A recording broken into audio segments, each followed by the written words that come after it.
Travel lover Gujarati खूबसूरत नर्मदा नदी को देखने के लिए मध्य प्रदेश के जबलपुर में बेड़ा घाट गए होंगे।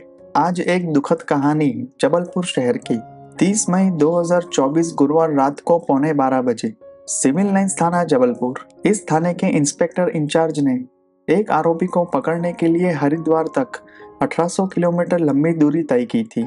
इसलिए वो अपनी थकान मिटाने के लिए थोड़ी देर पहले ही घर जा चुके थे। थाने में सब इंस्पेक्टर और 3 कांस्टेबल चाय की चुस्कियां लेने के बाद तंबाकू चबा रहे थे।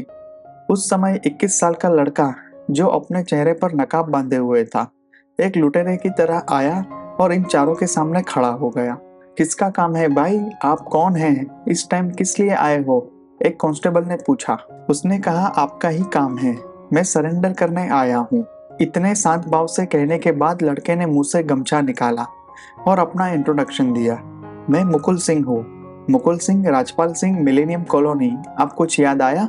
नाम सुनकर चारों पुलिस वालों को 440 वोल्ट का झटका लगा। पिछले 2.5 महीने से पूरे जिले की पुलिस इस लड़के की तलाश में जुटी थी। सब इंस्पेक्टर ने तुरंत फोन किया तो इंस्पेक्टर धीरज लाल सफर की थकान बुलाकर थाने आ गए। मुकुल सिंह को हवालात में डालने के बाद उन्होंने ये खुशखबरी district police chief Aditya Pratap Singh को दी, जिस पर 10,000 रुपए का इनाम डिक्लेयर किया गया था। आरोपी ने पुलिस के सामने सरेंडर कर दिया है। यह सुनकर वो भी सिविल लाइंस थाने पहुंचे। पुलिस के इस उत्साह की वजह जानने के लिए आइए अतीत की घटनाओं पर नजर डालते हैं। जबलपुर के सिविल लाइंस एरिया में रेलवे कर्मचारियों के लिए बने क्वार्टरों को मिलेनियम कॉलोनी कहा जाता है। इसमें ब्लॉक नंबर 363 में रहने वाले हेड क्लर्क राजकुमार विश्वकर्मा की पत्नी का नाम आरती है। राजकुमार और आरती की एक बेटी माया और एक बेटा तनिष्क है। मई 2023 में आरती की मौत के बाद माया और तनिष्क की पूरी जिम्मेदारी उसके पिता राजकुमार पर आ गई। दोनों बच्चे जबलपुर के सेंट्रल स्कूल में पढ़ते थे। सितंबर 2023 में राजकुमार पर जैसे आसमान टूट पड़ा। बगल के ब्लॉक में रहने वाले सिक्योरिटी ऑफिसर राजपाल सिंह का बेटा मुकुल सिंह एक आवारा और 19 साल के सड़क छाप गुंडे जैसा लगता था। मुकुल सिंह की नजर 15 साल की खूबसूरत माया पर पड़ी। माया को बहला फुसलाकर भगा ले गया। राजकुमार विश्वकर्मा ने पुलिस में शिकायत दर्ज कराई और पुलिस ने अगले ही दिन दोनों को एक होटल से उठा लिया। उस वक्त माया ने पुलिस के साथ साथ कोर्ट में भी बताया कि वह मुझे जबरदस्ती उठाकर ले गया और मेरे साथ रेप किया। मुकुल सिंह को 15 साल की नाबालिग के साथ बलात्कार और अपहरण के आरोप में पॉस्को के तहत जेल में डाल दिया गया था। जेल में सजा काटते समय मुकुल सिंह बदले की आग में जल रहा था। हर उस इंसान से बदला कैसे लिया जाए जिसने उसे जेल में डाला था, यही एक लौता विचार उसके सड़े हुए दिमाग में घूम रहा था। वह जेल की दीवारों को घूरते हुए प्लान बना रहा था। उसका परिवार उसे जमानत पर रिहा कराने की कोशिश कर रहा था। राजकुमार विश्वकर्मा परेशान हो गया। अपनी बेटी की बेवकूफ़ी के कारण वो टूट गया था। जबलपुर से 235 किलोमीटर दूर पिपरिया उनका गांव था। इस घटना के बाद वो छुट्टी लेकर परिवार सहित पिपरिया चला जाता है। वहां उन्हें अपने भाई बहनों के साथ मेंटल तौर पर अच्छा फील होता है।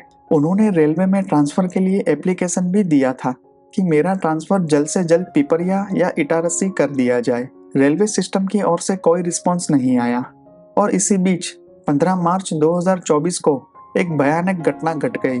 2.5 महीने से पूरे जबलपुर जिले में डबल मर्डर की घटना से हड़कंप मचा हुआ है। ऐसे में शुक्रवार शाम district police chief Aditya Pratap Singh की प्रेस कॉन्फ्रेंस में रिपोर्टर पूरी जानकारी जानने को उत्सुक थे।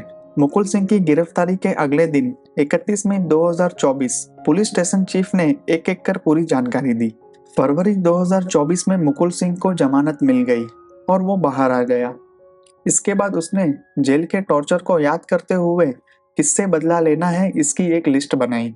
बदले की भावना इतनी खतरनाक थी कि उसने 5 लोगों को याद रखने के लिए अपनी छाती पर 5 खोपड़ियों के टैटू बनवा लिए थे। जिन 5 लोगों को उसने मारने का फैसला किया था, उनमें पहला नाम लड़की के पिता राजकुमार विश्वकर्मा का था। उन्होंने ही शिकायत कर उसे जेल में डलवा दिया था। लड़की की एक दूर की मौसी जबलपुर में रहती थी और उन्होंने इस रिश्ते का कड़ा विरोध किया था और मुकुल को बेइज्जत किया था, इसलिए उसका नाम दूसरे नंबर पर था। उसी क्वार्टर में रहने वाला पड़ोसी राजकुमार को सपोर्ट करता था, इसलिए उसे तीसरे नंबर पर रखा था। किडनैपिंग एंड रेप के मामले में जांच कर रिपोर्ट देने वाली महिला पुलिस सब इंस्पेक्टर का नाम चौथे नंबर पर था। इन चारों से हिसाब चुकता करने के बाद आखिर में नाबालिग लड़की की सबसे क्रूर हत्या की जानी थी। उसकी गवाही की वजह से ही उसे जेल की सलाखें गिननी पड़ी। उसने बदला लेने के लिए अपनी छाती पर 5 खोपड़ियों के टैटू बनवाए थे। मुकुल सिंह के जमानत पर छूटने के बाद राजकुमार भी परेशान थे। इस गुंडे का क्या भरोसा। सेफ्टी के लिए उन्होंने घर की खिड़कियों और दरवाजों में लोहे की ग्रिल लगवा ली थी। 14 मार्च 2024 को रात को 1 बजे मुकुल सिंह छत से कूदकर राजकुमार विश्वकर्मा के घर में घुस गया। वह सीधा माया के कमरे में गया और उसके साथ बलात्कार किया, फिर वहीं सो गया। सुबह 5:45 बजे मुकुल कुल्हाड़ी लेकर वहां पहुंचा जहां राजकुमार अभी भी सो रहा था। भयानक गुस्से में उसने पूरी ताकत से राजकुमार के सिर में कुल्हाड़ी मारी। वह चिल्लाया। इतने में माया का भाई तनिष्क, जो 8 साल का था, वो भी आ गया और चिल्लाने लगा। तनिष्क का नाम मुकुल की लिस्ट में भी नहीं था, लेकिन उसकी चीख से गुस्सा होकर मुकुल ने उसके सर पर कुल्हाड़ी मार दी। इसके बाद वो पागलों की तरह राजकुमार और तनिष्क के सिर पर वार करता रहा। माया आंखों में आंसू लिए अपने पिता और भाई की हत्या होते देख रही थी। जब उसने विरोध नहीं किया तो मुकुल ने उसका नाम अपनी लिस्ट से हटा दिया। दोनों ने पहले तो दोनों डेड बॉडीज के छोटे छोटे टुकड़े कर उन्हें दूर फेंकने का सोचा, लेकिन पूरे घर में फैले खून और मांस के लोथड़े देख दोनों की हिम्मत टूट गई। मुकुल ने राजकुमार की डेड बॉडी को प्लास्टिक में लपेटकर एक कोने में रख दिया। पूरा फ्रीजर खाली कर 8 साल के तनिष्क की डेड बॉडी उसमें डाल दी। दोनों ने मिलकर घर में फैले खून को पानी से रगड़कर साफ किया। तभी दरवाजे की घंटी बजी। दूध वाला आ गया था। माया ने दरवाजा खोला और दूध ले लिया। वह रसोई में गई और उन दोनों के लिए चाय बनाई। फ्रीजर खाली होने की वजह से एक्स्ट्रा दूध घी किचन के प्लेटफॉर्म पर गिर गया। मुकुल ने माया से कहा कि अब हमें यहाँ से भागना होगा, लेकिन उससे पहले जल्दी से कुछ खाने के लिए बनाओ। माया ने शीरा बनाया और दोनों ने खाया। घर में पिता और मासूम भाई की लाश पड़ी थी, फिर भी माया ने मुकुल के साथ बिस्तर में गिरकर उससे शारीरिक संबंध बनाए। इसके बाद मुकुल ने माया को समझाया कि हमें यहाँ से भाग जाना चाहिए, इससे पहले तुम अपने चाचा को फोन कर दो। माया पिपरिया में रहने वाले अपने चाचा को वॉइस मैसेज भेजती है और कहती है कि चाचा, मेरे पिता और तनिष्क को मुकुल सिंह ने मार डाला है। राजकुमार विश्वकर्मा मोबाइल के जरिए नेट बैंकिंग का यूज करके ट्रांजैक्शन करता था और माया को इसकी पूरी जानकारी थी। वो मोबाइल, घर में मौजूद सारा कैश और जरूरी कपड़े लेकर तैयार हो गई। मुकुल अपने एक्टिवा लेकर आया और घर में ताला लगाकर दोनों रेलवे स्टेशन की ओर भाग गए। पिपरिया जबलपुर से 300 किलोमीटर दूर है। वहां रहने वाले चाचा ने माया का मैसेज सुनकर जबलपुर में रहने वाले रिश्तेदारों को बुला लिया और उसके बाद वो भी जबलपुर आने के लिए निकल पड़े। रिलेटिव्स ने पुलिस को इन्फॉर्मेशन दी और पुलिस की एक टीम मिलेनियम कॉलोनी आई। रिश्तेदार भी वहां आ गए। पुलिस ने दरवाजा तोड़ा तो अंदर का हाल देखकर सभी हैरान रह गए। सिविल लाइंस इंस्पेक्टर के अलावा एसपी भी आ गए थे। फॉरेंसिक टीम ने सबूत बरामद किए। पंचनामा कर दोनों डेड बॉडीज को पोस्टमार्टम के लिए भेज दिया गया। मुकुल सिंह और माया को पकड़ने के लिए अलग अलग टीमें बनाई जाती है और फिर शुरू होता है चूहे बिल्ली का खेल। 15 मार्च 2024 से शुरू हुआ ये खेल 30 मई 2024 तक चला। मुकुल और माया को पकड़ने के लिए जबलपुर पुलिस टीम को इन 75 दिनों में टोटल 8 स्टेट से गुजरना पड़ा। सबसे पहले साइबर टीम को पता चला कि पुणे में होटल के खाने का बिल का पेमेंट राजकुमार के बैंक खाते से ऑनलाइन किया गया था। इसलिए जब टीम पुणे पहुंची तो दोनों विशाखापट्टनम के लिए निकल चुके थे। इसके बाद पुलिस ने मुकुल को पकड़ने के लिए 10,000 रुपये का इनाम डिक्लेयर कर दिया। मुकुल की फोटो वाले पोस्टर छपवाकर सभी स्टेट्स और यहाँ तक कि नेपाल तक भेजे गए। District police chief Aditya Pratap Singh press conference कर सारी जानकारी दे रहे थे। लड़की और मुकुल सिंह मुंबई, पुणे, कटनी, इंदौर, बेंगलोर, भुवनेश्वर, गुवाहाटी, शिलोंग, झांसी, आगरा और चंडीगढ़ तक भागते रहे।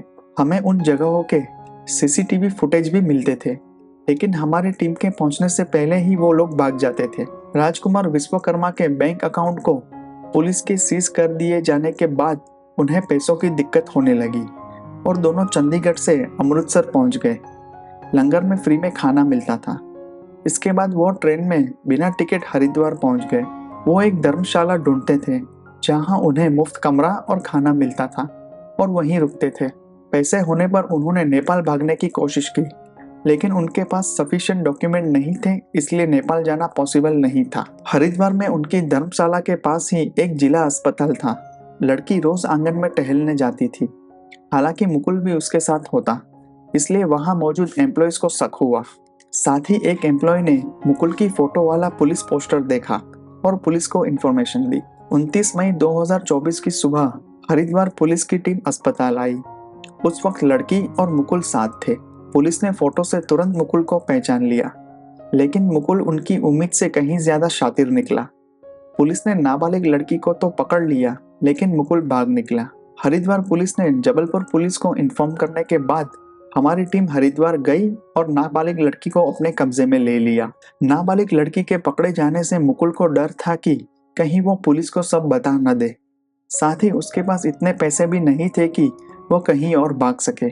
इसलिए मुकुल बिना टिकट लिए ही हरिद्वार से जबलपुर आ गया और 30 तारीख की रात 12 बजे उसने सिविल लाइंस थाने में सरेंडर कर दिया। मुकुल सिंह ने कबूल किया कि उसने 5 लोगों की हत्या करने का फैसला किया था और उसने यह भी स्वीकार किया कि तनिष्क की हत्या गुस्से में की गई थी।